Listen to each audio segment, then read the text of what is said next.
मला नर्सरीत पाठवताना माझ्यापेक्षाही केविलवाणा झालेला तुझा चेहरा आजही लख्ख आठवतो मला. ही साडी तुला बाबांनी तू जायच्या आधीच्या शेवटच्या जत्रेला घेतली होती.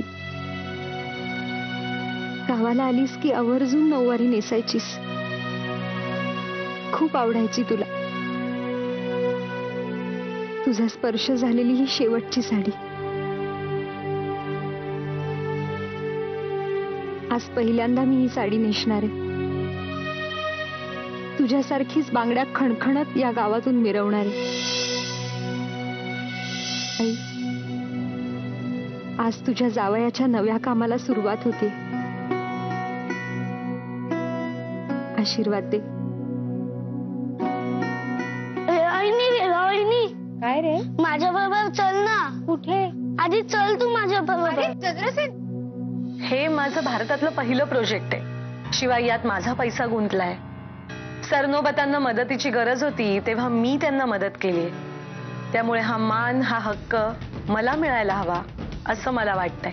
पहिल्याच डावात खूप मोठा खेळ खेळू बघताय तुम्ही.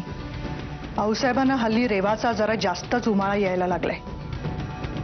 त्यामुळे त्यांच्या बाबतीतही अशी एखादी धक्कादायक गोष्ट घडायलाच हवी. म्हणजे तुम्ही मला मदत करताय, दॅट्स गुड. पण मग अलखनंदाचं काय?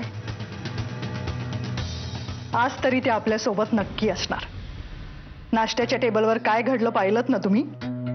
लाडात वाढले आहेत आमच्या अलकवंश. हा असा अपमान सहन नाही होत त्यांना.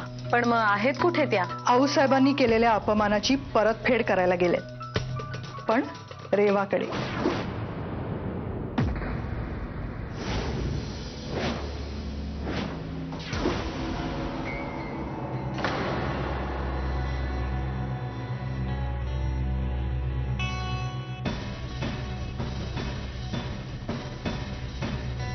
वाड्यातल्या सुनांनी नऊवारी नेसायची